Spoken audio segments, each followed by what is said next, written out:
Informação especializada, influente e confiável. Podcast MIT Technology Review Brasil.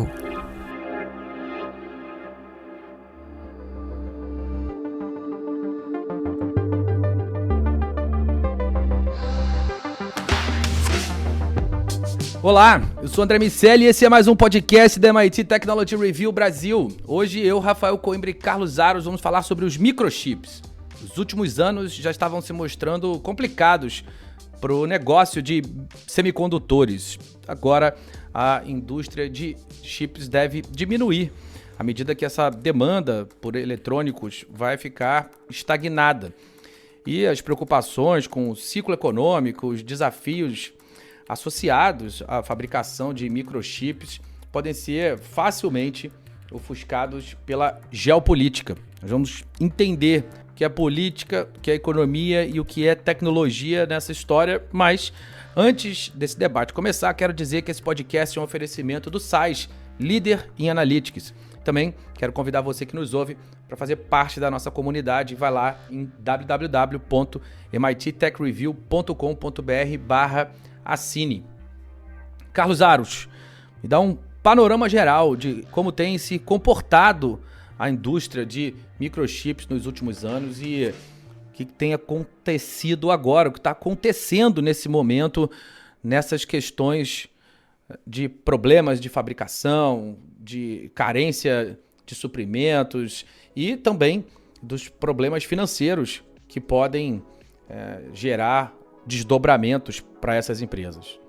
A gente tem um contexto bastante complexo, né? Vamos lembrar que esse é um setor que vive de ciclos e altos e baixos, ups and downs, quando a gente fala sobre demanda, né? E a gente assistiu a um período bastante complicado recentemente, em que houve um crescimento da demanda e uma capacidade de produção insuficiente para atender essa demanda. Isso criou um gargalo importante para diversos setores. A gente teve atrasos na entrega dos chips, que gerou atrasos na entrega de veículos, na fabricação de eletrônicos, várias empresas revendo o cronograma de produtos, né, de produção de novos aparelhos, novos produtos, e diminuindo linhas, inclusive, para poder dar conta de tudo isso. Só que o contexto dessa crise que a gente assistiu, ele começa a mudar, mas as causas, ou parte das causas dessa crise, permanecem. O que a gente tem é uma mudança associada aos ciclos. Mas as causas desses problemas permanecem. Uma delas está relacionada à relação Estados Unidos-China, né? E aí as restrições para a comercialização, para as relações entre os dois países, que fez com que os Estados Unidos tivessem de desenvolver novas regras, novas políticas para o setor, para fazer o que eles estão colocando como uma espécie de repatriação dessa indústria, colocando aquilo que é possível de ser colocado para dentro de casa, justamente para que eles tenham, primeiro, a garantia da segurança dessa proteção do ponto de vista de segurança nacional, né? De garantia de que a produção de chips vai oferecer condições de segurança e que não virão aparelhos com a possibilidade de haver qualquer tipo de espionagem, por exemplo. Ou seja, o fator geopolítico é muito importante aí. Só que existe esse processo de repatriação, de desenvolvimento de uma indústria interna para dar conta da produção, que é insuficiente a tudo isso. Do outro lado, a indústria chinesa vem se organizando, os chineses vêm se organizando, mas não há sinalizações, não há respostas ainda muito claras sobre como tudo isso vai acontecer. E os Estados Unidos, eles precisam olhar para além do mercado interno, porque já se sabe que não vai haver como dar conta de tudo, apesar dos incentivos e de toda uma série de benesses aí que vem sendo colocadas pelo governo para trazer essa indústria para dentro de casa. Eles já sabem que não vai ser possível dar conta, então eles precisam olhar para além do mercado interno e para além do mercado chinês. E aí a definição de novos parceiros, mas isso implica também nas relações com esses outros países e naquilo que é risco, naquilo que é vantajoso. Há também os interesses das próprias empresas, né? Muito embora seja uma empresa americana, a Apple tem interesses que se sobrepõem aos interesses do próprio governo norte-americano. E ela pode fazer escolhas que não necessariamente interessam ao governo. E no meio desse xadrez, o que se coloca é que pode haver perdas de muitos bilhões, de centenas de bilhões de dólares em função desse jogo. A gente já viu que no embate com as empresas chinesas, em um primeiro momento a perda significativa foi justamente para as empresas americanas. Estas perderam porque deixaram de fazer negócios importantes com a China. O processo regulatório é mais lento do que se gostaria e os chineses não abaixam a cabeça, não abaixam a guarda e não facilitam o jogo, porque sabem que podem ganhar cada vez mais espaço. Ou seja, é um mercado que está dividido, é um mercado que depende praticamente única e exclusivamente da diplomacia, mas essa parece que não vai resolver a questão de um dia para o outro. E aí, o que a gente vai entender é que a China vai olhar para o mercado interno, vai dar conta da própria indústria e os Estados Unidos tendem a perder de alguma maneira. Rafa, nesse processo de reconstrução da cadeia de suprimentos, da distribuição, do processo de fabricação, da inteligência associada aos microchips, existe um movimento de reshoring. A gente viveu um movimento de offshore e agora um movimento inverso parece estar acontecendo. O que você imagina que isso vai trazer para a indústria em si? Uma indústria menos globalizada, os projetos vão centralizar e ficar mais, enfim, proprietários. Qual o impacto desse processo de reshoring para a indústria de tecnologia? O impacto imediato para os consumidores será aumento de preços, ponto. Porque o que acontece? A gente se acostumou, nesse cenário que o Aros descreveu, André, a um processo de fabricação extremamente barato na China. A China ela se beneficiou por ser, durante muitos anos, a grande indústria do mundo. Mão de obra barata, um país emergente. Então, várias indústrias foram deslocadas para lá, das grandes empresas do mundo, e lá se fazia processos, né, a produção de chips, por exemplo, numa época em também que não havia tanta demanda por chips como agora, o mundo está cada vez mais digital, mas a China fez esse papel. E agora, com esse cenário todo que o Aros coloca, está todo mundo tentando fazer a sua estratégia, do ponto de vista de governos. Os Estados Unidos, por exemplo, lançaram recentemente um pacotão, o governo lançou lá um pacotão de 52 bilhões de dólares, tanto para fabricação quanto para pesquisa dos semicondutores. É uma ideia de se internacionalizar, fazer esse reshoring dentro dos Estados Unidos. Qual é o problema? O problema é que algumas estimativas mostram que um chip hoje fabricado nos Estados Unidos é 50% mais caro que um fabricado na Ásia. Por isso eu estou falando da questão do preço. Então não é uma equação que você simplesmente constrói uma fábrica, o que já é caro e leva tempo, mas quando a gente for ver, colocar todos os outros componentes, impostos, o salário dos trabalhadores, tudo isso vai pesar. E aí a questão é saber se do outro lado o consumidor tem condições de pagar isso, porque alguns componentes eletrônicos ou produtos finais são até preços razoáveis. Se você pegar um equipamento, um brinquedo que tem um chip, ele pode ser um preço X. Mas se você está falando de um carro elétrico de ponta, é um outro preço. Se você pegar um smartphone da Apple, é um outro preço. Então as pessoas já não conseguem hoje, num cenário de inflação alta, juros altos, os preços subindo, as pessoas já não conseguem pagar por esses produtos. Imagina se houver aumento. Então as empresas, o governo, por exemplo, como eu falei, os Estados Unidos está tentando, e isso vai demorar tempo, mas do outro lado você tem, nesses últimos dias, algumas empresas norte-americanas. A Dell anunciou que vai tentar tirar tudo da China até 2024. A HP, outra grande fabricante, também está tentando reduzir a produção lá na China. E a Apple já tem feito um movimento para também tirar parte da sua produção chinesa. Para onde essas empresas estão indo? Não é para os Estados Unidos. Porque, como eu disse, os Estados Unidos ainda é algo muito caro. Elas, do ponto de vista comercial, estão tentando o menor preço. Então, elas estão fazendo um deslocamento para outros países asiáticos. Por exemplo, o Vietnã. A Apple, por exemplo, está tentando jogar parte da sua produção para a Índia.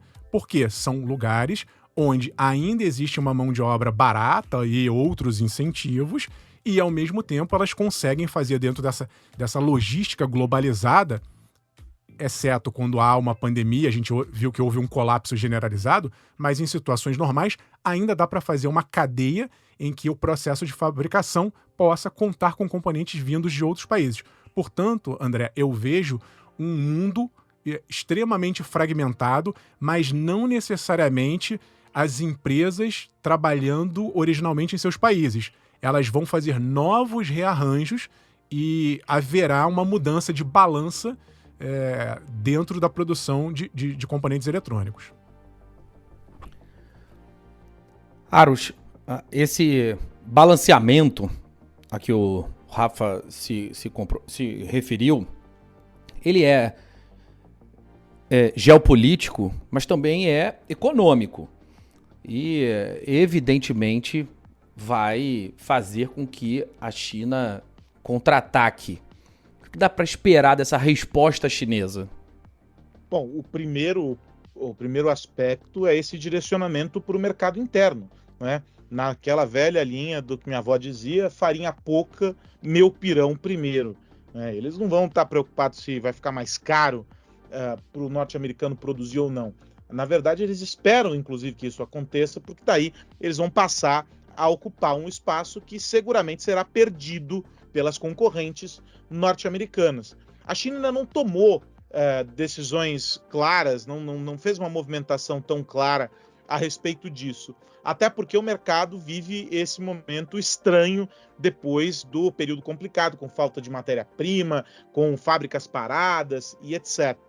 Então, as coisas estão se ajustando. A gente já descobriu, e aí não precisava ser também o gênio da lâmpada para entender, que da maneira assodada como tudo aconteceu lá atrás, durante a gestão Trump, as empresas norte-americanas perderiam, porque não houve espaço para que elas se reorganizassem, inclusive para buscar a produção fora dos Estados Unidos, em mercados competitivos, como o mercado chinês, tentando ali, mesmo na Ásia, em outros países, ou até na Europa, como a própria Apple tem unidades em alguns países da Europa, buscar custos mais competitivos, né, para ficar no campo do que o Rafa mencionou. Isso não aconteceu. Eles tiveram de uma hora para outra que resolver o problema. O governo resolveu assumir a bronca e liberou dinheiro, começou a fazer incentivos, e aí publicou uma série de decretos e movimentou as coisas para tentar fazer esse movimento de criar as fábricas dentro de casa. Os chineses não precisam fazer isso. Eles já têm essa infraestrutura, eles já têm a mão de obra, tudo muito barato, e têm, inclusive, os clientes. E esse é o grande ponto. Esse espaço será ocupado seguramente. As empresas chinesas, elas sabem ser agressivas quando lhes convém e chegam de maneira muito, muito forte, de maneira muito competitiva.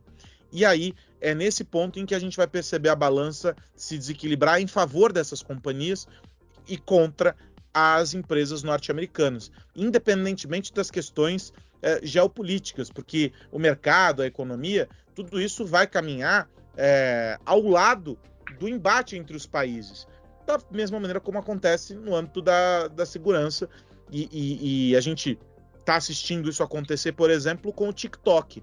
Né? O governo dos Estados Unidos faz uma série de questionamentos sobre o TikTok, proibiu que o aplicativo fosse instalado em dispositivos de órgãos públicos, de funcionários e etc., com o argumento da segurança, da soberania, mas as marcas continuam colocando dinheiro ali e os consumidores continuam conectados àquela plataforma, porque há vantagens percebidas para aquilo. Não há um outro caminho, não há como lutar. e aí os países vão ficar brigando, enquanto isso o mercado vai continuar se movimentando e as empresas americanas é que vão sofrer esse duro golpe. Os chineses só resta seguir adiante. Rafa, a gente falou de China e de Estados Unidos, mas evidentemente temos que olhar para o restante do mundo.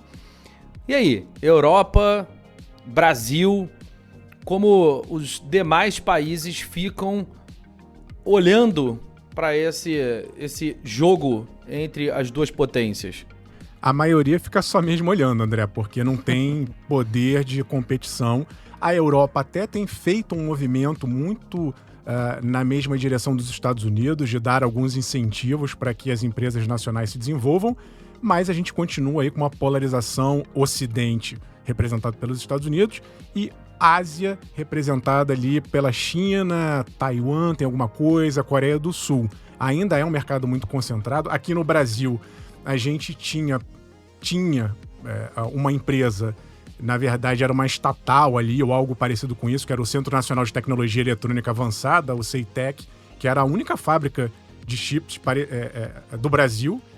Houve ali um movimento de tentar recuperar esse centro via uma parceria público-privada, via até privatização, não deu certo, não teve interesse. Aí o governo anterior decidiu extinguir a companhia, só que depois o TCU veio aí numa análise e paralisou esse processo. Está ali meio ainda incerto. E, para completar, agora dando um contexto de panorama atual, com o novo governo, a nova ministra de Ciência, Tecnologia e Inovação, Luciana Santos, ela já disse claramente que uma das prioridades do Ministério é reativar o CEITEC. Então a ideia é que a gente também tenha uma produção nacional de chips. Como eu disse, é interessante? É interessante. A gente não ter que depender de outros países é obviamente interessante.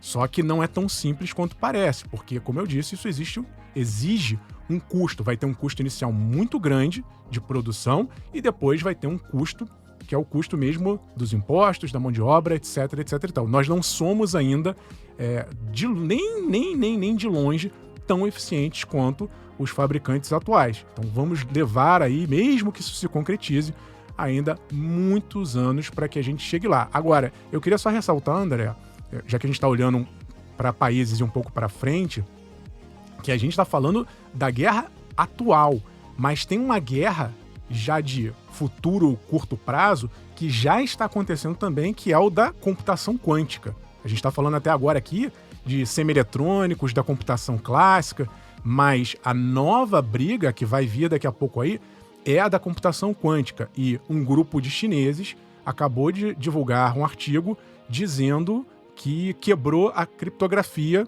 uma das criptografias mais clássicas que existem, ou pelo menos o texto diz isso, eles não demonstraram isso na prática, mas existe também essa guerra Estados Unidos e China, são os dois grandes países que lideram essa corrida, e a gente vai ver também, nesse caso, uma batalha global polarizada por esses dois países na guerra dos chips do futuro, no caso aqui, computação quântica.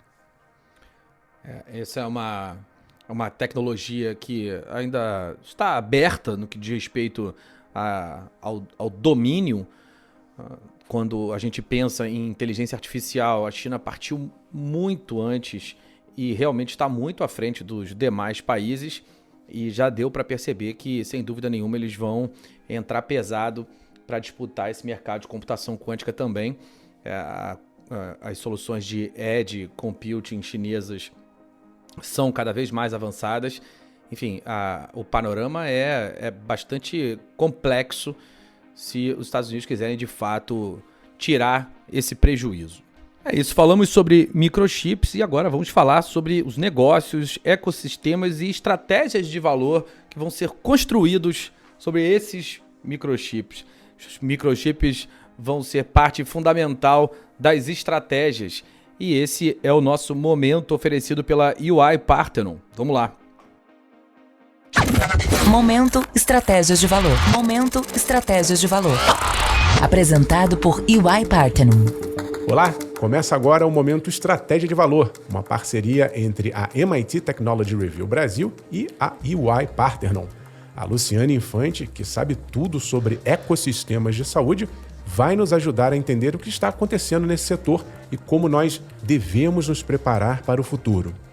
Luciane, olhando para alguns movimentos no setor de saúde, como você vê o Open Health? O Open Health é um movimento que veio para ficar.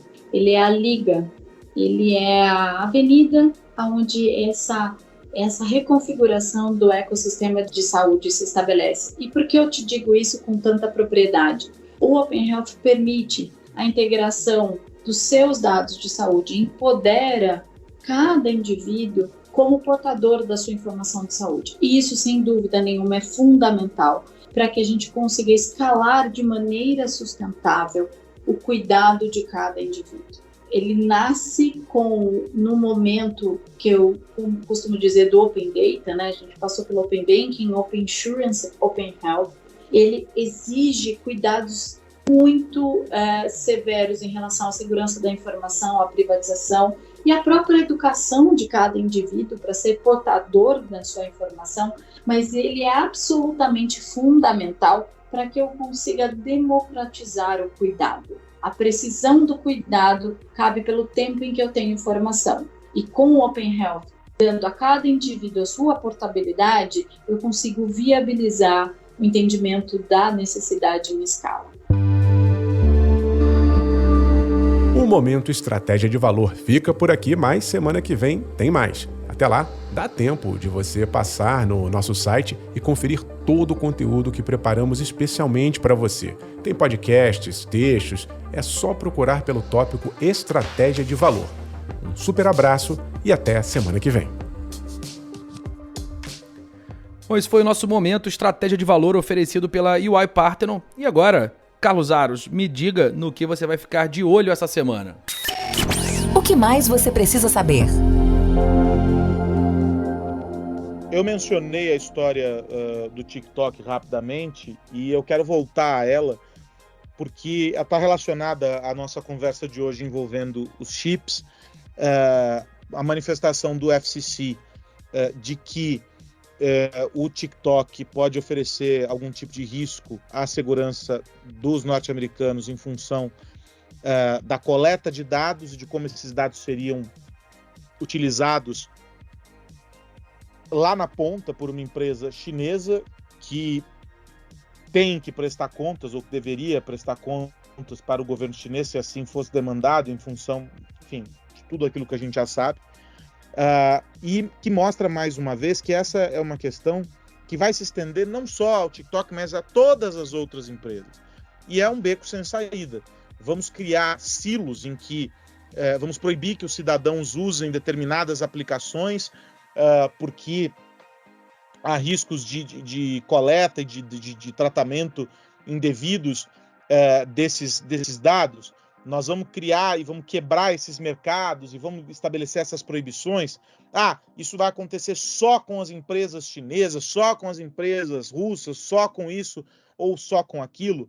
A manifestação do FCC acontece, né, de um dos responsáveis pelo FCC acontece numa entrevista à imprensa. Ela vem acompanhada de um contexto em que, em outros países, a Índia, por exemplo, houve um endurecimento nas regras, mas aí a gente sabe também da questão Índia-China, e aí tem, de novo, um pano de fundo geopolítico aí para toda essa história, mas no fim do dia, a tecnologia está mostrando que a discussão no campo geopolítico precisa contemplar a noção de que não há fronteira para a internet, não há fronteira para o ambiente digital. E por mais que a gente tente, e a discussão aqui no Brasil, no Marco Civil da Internet aconteceu, sobre onde ficarão os servidores, onde esses dados estão armazenados, no limite há dados armazenados em data centers que estão em navios, ou seja, em que país esses dados estão?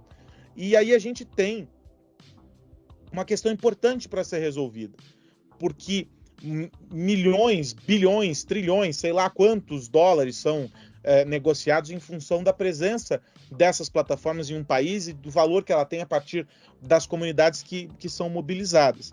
O que pode, para alguns, parecer uma grande teoria da conspiração, para outros é assunto absolutamente sério e estratégico.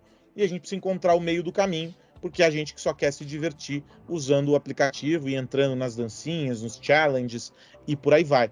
Mas a gente falou dos chips agora dessa questão, o TikTok pode ser o próximo alvo dessa discussão e depois do TikTok o que mais virá. E aí a gente começa a segregar e criar barreiras para um mundo que deveria fluir sem qualquer tipo de atrito, já que não há, eu insisto, as fronteiras para a internet, ou pelo menos não deveria haver. E você, Rafael Coimbra, me diga.